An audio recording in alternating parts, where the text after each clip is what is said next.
Hello, amigos. This is Archangel. As humans, we are meat puppet jockeys, meaning that we maneuver these heavy meat bag bodies through this dense material environment. In order to do this efficiently, we must necessarily assess the strengths and weaknesses of our physical bodies and our mental capacities. Humans are constantly assessing and reassessing themselves in relation to others, sometimes on a daily basis. As pack creatures, we must also evaluate how we fit into the paradigm of the culture and society that surrounds us. How can we fit in? How can we get along with others? And indeed, how can we thrive in any given environment? Individual inventory starts in childhood. What does Junior show interest or proficiency in? Is he good with numbers? Does he like football? Can he play an instrument? Then kids are made to self-assess in teen years. Essentially, we show them society's priorities and functions. Then we ask them, how do you intend to fit in? Since the world is gynocentric, females are the elevated, protected, and worshipped class, so they need to do nothing to fit into a paradigm that exalts, indeed revolves, around them. Their default contribution to society is life incubation, though many females will fret that they have life-altering choices to make also. Maybe they will get a degree, maybe they will play the career field for a while, but eventually most human females concede and simply offer reproduction for support. It is males that have decisions to make on how they intend to fit in to a paradigm that does not favor them. They have to prove relevance to it. So, we continually assess ourselves and others on major life directions and minor everyday occurrences. Do I have the proficiency for playing piano? Do I think I can get through the intersection on a yellow light? Am I strong physically, or do my talents lie cerebrally? Such assessments of strengths and weaknesses, interests and dislikes happens every second when assessing others. For example, does this customer service clerk look like they will return this pair of pants without a receipt? And assessment also happens on a grander introspective scale, such as, should I switch career fields or further my education? Such personal inventory of self and others is a requirement of life amongst other bipedal meat sacks. Even if one lives alone, isolated from others, they still must review themselves and their talents, abilities, and/or proclivities to gauge strengths and weaknesses in relation to survival in indifferent environments. Am I strong? Can I fight off a manic-depressive opossum? Or do I have poor night vision? Should I be in the cave before sunset? Now, when someone reviews their physical and mental assets and liabilities, they are essentially making judgments of aptitude, much like teenagers in school do when considering college options. What am I good at? What interests me? And do the two coincide? Do I have physical prowess, or am I the reincarnation of Einstein? Corporations, governments, academia, and military follows this very protocol. They test to see where each prospective recruit demonstrates proficiency, and this informs them on where to best utilize any particular person. So, we observe ourselves and others, and we assess or judge strengths or weaknesses. This is aptitude assessment of ourself or others. However, there is a specific assessment that is made regarding males, by themselves, by other males, and by females. So, the short of everything is, we are a gynocentric species, since procreation is the paramount imperative of all life forms, especially humans. And since incubation is the lion's share of human reproduction, and since such gestational biology resides in the human female, thus we defend and protect females, meaning males are the defenders who are by necessity disposable. This means we are gynocentric. Males are raised in absolute gynocentrism, no matter what propaganda they are fed about female oppression or patriarchy or male privilege. We elevate and service females. Bottom line. And if you cannot follow this or admit it to yourself, then we suggest you check your logic fuse. It may be malfunctioning. Gynocentrism causes male devaluation and disposability, and in light of this, males realize that they need to somehow be useful to the beings at the center of existence, females, in order to get along in this female-favoring paradigm. In addition, males like to look at attractive, pretty females and have physical intimacy with them. Thus, males assess their strengths and evaluate how they can best fit into a gynocentric society and get some female attention. How can males service and adapt to a gynocentric existence? Hence, males essentially start assessing their relevance to females when they are prepubescent children, and once started, they never stop. Males conduct relevance aptitude assessments on themselves many times throughout their lives. How can they fit in with gynocentrism and indeed even flourish in such a male-hostile environment? Well, do you want to peek behind the curtains? Males are the creative forces in existence. They imagine and build everything. They innovate and discover. They create life and they take life. They are the most paramount and relevant to existence. But this does not compute for most, as they are still caught up in female exaltation. So, back to gynocentrism. Since females are the gatekeepers of salvation in gynocentrism that males must appease to get attention from, thus males invoke an evaluation of situation and formulate a trajectory of approach to females. Essentially, there are three main veins of relevance that males contemplate regarding females. The first two are utility and entertainment, and under these two columns, most subcategories of males can be found. Under the utility category, we have protectors and providers. Under the entertainment category, we have entertainers and jesters.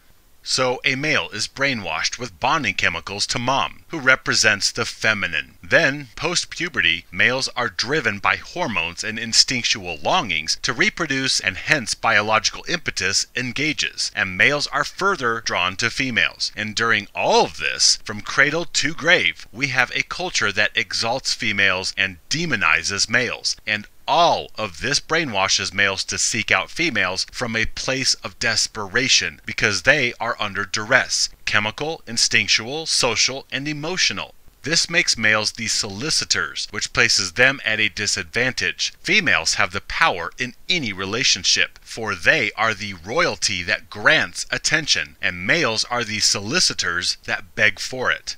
Okay, so males need a gimmick to get female attention, approval, and validation. So, male assessment goes something like this. I want female attention. I need to demonstrate relevance to females.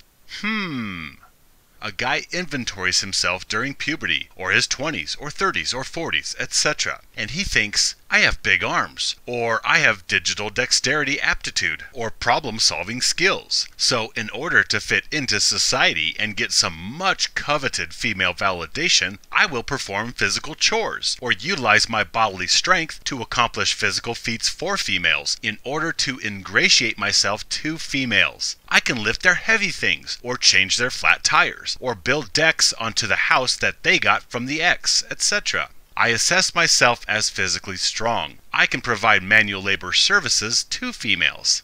Another guy might look at himself and say, I am not very big physically, nor have I excellent constructing or troubleshooting abilities, but I am a genius with numbers or finance, so I will use my cerebral talents to make big money, and in this way I can attract and provide financial services for females, which is how I will fit in and attain female attention. Now, some guys will assess their physical size and decide that rather than manual labor or handyman services, they would rather gain their social approval and female attention by providing females with bodyguard service and enforce female elevation and male devaluation onto the general populace. These males will protect females, all females, and the females' children. Males invoking utility to females is essentially the traditional protector-provider role. Next, some males may say, I am not physically talented, but I am funny, so I can make females laugh as my predominant gynocentric contribution. Then we have males that are physically or facially blessed, and they provide eye candy to females, and both of these provide females entertainment.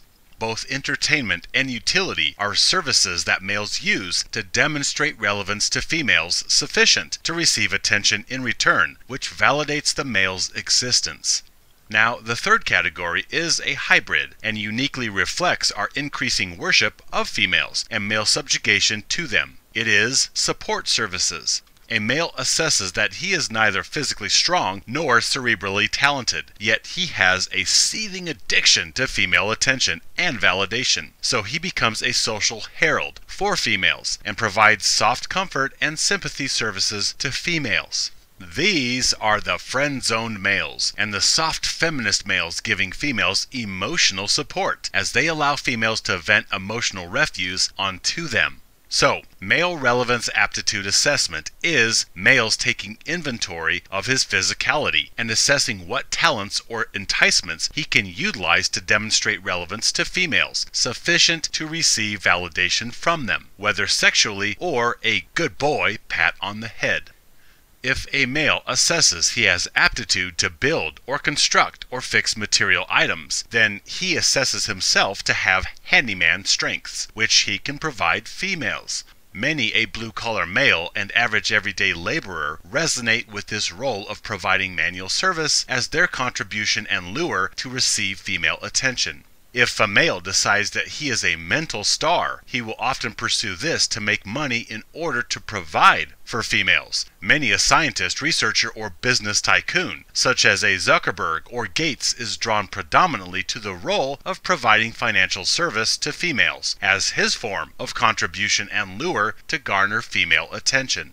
If a male decides that he is large, physically imposing, and of course has a desperative need for female approval, he may assess that he will enforce female elevation and superiority onto other males. Thus, he will white knight as his relevance to females and a gynocentric society. Many a military or police officer or fire and rescue service male is drawn to this role of protection as his main form of contribution and his lure to hook female approval. Meanwhile, other males look at themselves and people tell them how funny they are, and so they decide to be clowns and make fun of themselves and male anatomy for female entertainment. And they decide that making females laugh is their main form of contribution and their lure to attract female attention. These are the comedians, or males drawn to comedy.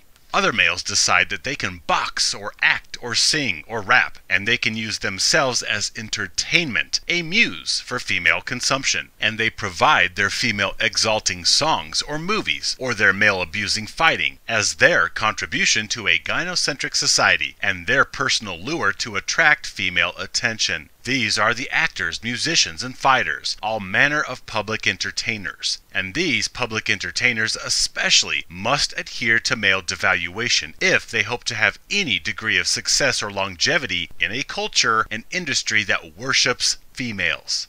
While still another male might look at himself and assess himself hot as the midday sun. So he provides females a pretty face to look at and chase, and this is how he attracts female attention. These are the pretty boys, the models. Then you get the males that have not really honed any talent in particular. They simply exist to receive female pats on the head. They are plain, run-of-the-mill addicts who just crawl and beg for their drug. These are the males who play the supportive services roles, such as the guy friend who lets females use him as an emotional tampon, or he will get online and preach women as divine and males as evil, and this is his way to provide utility to females and get some attention. These are mainly the male feminists and the social justice warriors, etc.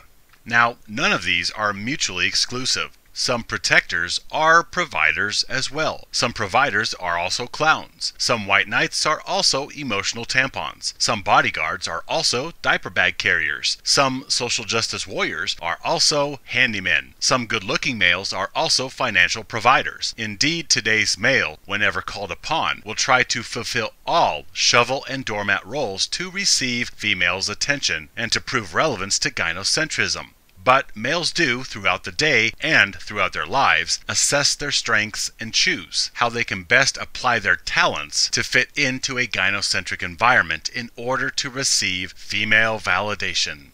Generally, if he is big, strong, not too attractive, nor super smart, chances are he will choose to provide utility, such as manual labor, lifting, handyman services, or bodyguard duty. If he is generally smart or savvy, he will choose to provide financial service to females. If he is funny, he may choose to make females laugh. If a male is attractive or talented in competition or entertainment, then he may choose to entertain females. Yet all males can be heavy lifters, or all can be emotional tampons, and all can be and usually are financial providers.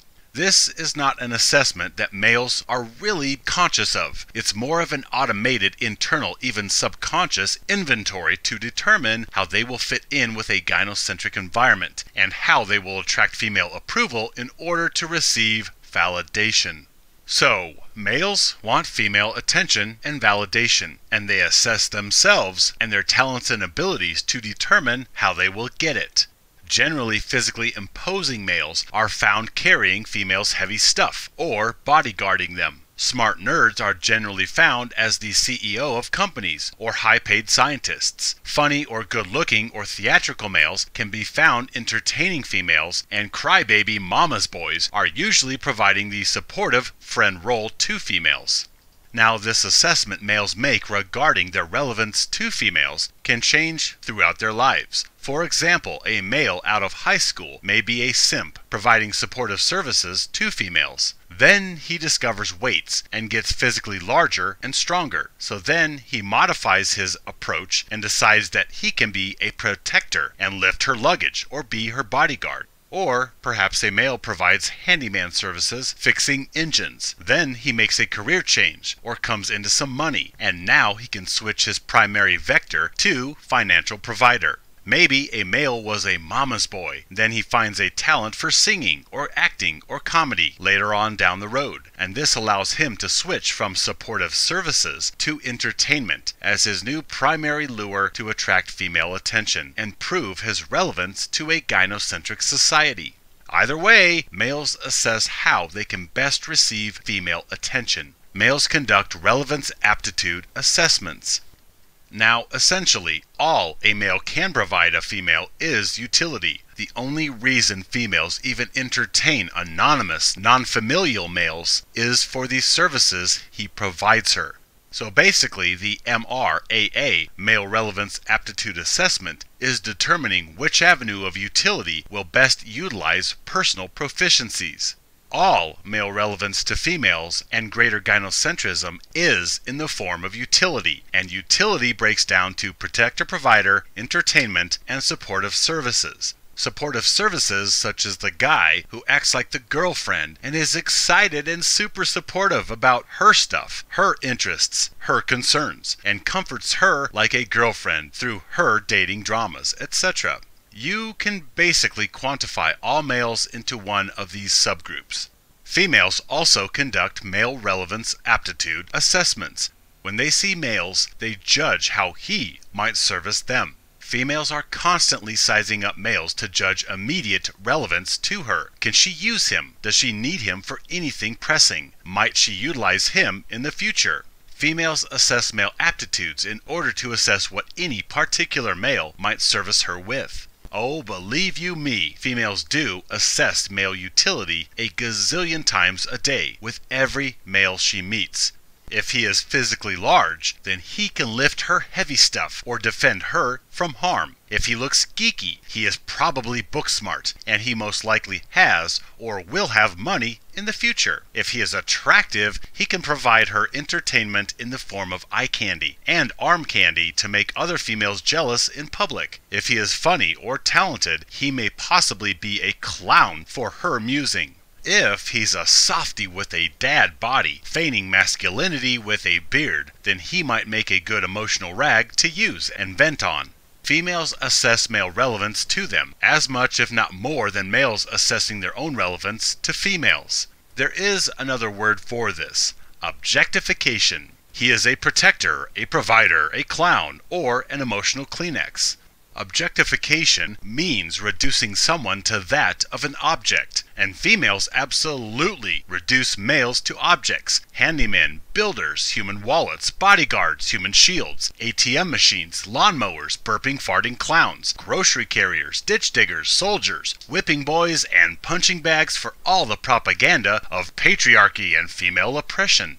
Indeed, humans objectify one another as a product of natural survival, where one needs to size up another to determine how their presence will impose upon or affect you, or how you might utilize them to better affect your survival. And obviously, because of societal propaganda, we hear about objectification on a regular basis, as we recount over and over again in commercials and public service announcements how the mutant demon spawn called males oppress the innocent precious flower petals by objectifying them as sex objects.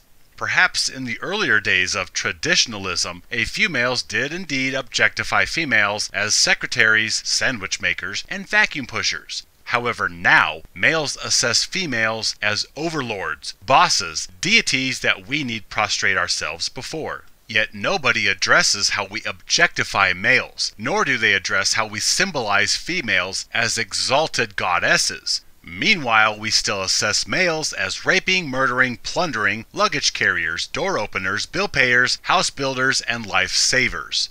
So, in essence, because males are devoid of uteri and mammaries, they are deemed expendable compared to females in an existence that demands procreation as the paramount imperative of all life.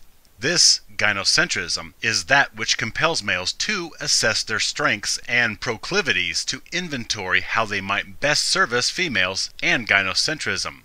Essentially, males are made to objectify themselves and reduce themselves to tools, utilities that service, not beings with dreams or worth independent of their service and labors. Male relevance aptitude assessment is males objectifying themselves in order to service gynocentrism. Males devalue themselves and accept themselves as disposable fodder for female consumption. Females can think whatever they want about dudes. It is males that objectify themselves as check payers, or car fixers, or female protectors. Then they sell themselves as such, hoping to get attention and approval from our exalted female deities.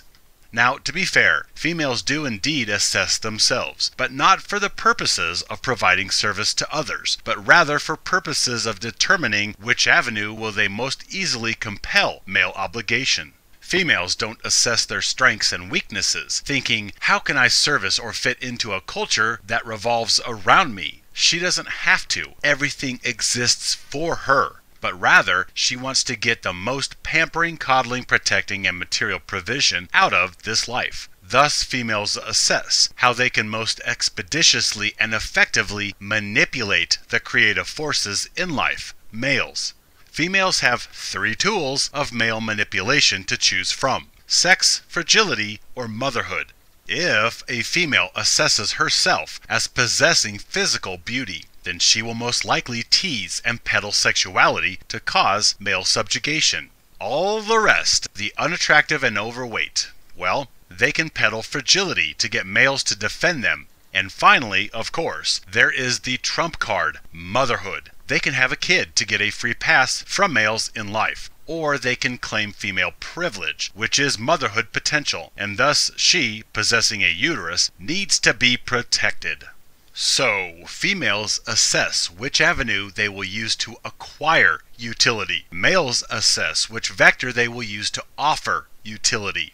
You see the flow here? Everything goes towards females, and females are definitely taking advantage of the female exaltation paradigm. Many females have harems of guys they keep. They have this guy for protection, and that guy for manual labor, another guy for money, and still another guy for girlfriend-type pillow fighting and dating or boy venting. Oh yes, brothers, fathers, uncles, grandpas, classmates, nice guys, boyfriends, husbands. Females have circles of males whom they use for particular utilities depending on any male's specific aptitudes. Maybe they use dad and boyfriends for money. Maybe they use brother and classmates for furniture moving or bodyguard duty. Maybe they use coworkers or grandpa as emotional Kleenexes for venting. Absolutely, females have many males in their spheres they may utilize for each one's specific utility providership.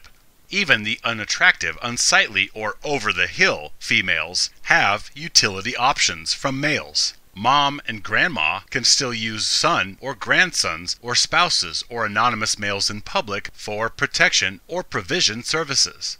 And if any particular female really has no family members, friends, classmates, co-workers, or spouses to squeeze for utility, every female still has the subjugation of every blue and purple pill male in public. And all females have the backing of government. So no female is without male services. No female. Meanwhile, everybody mercilessly objectifies males and squeezes every drop of life essence possible from them before moving on to the next young man.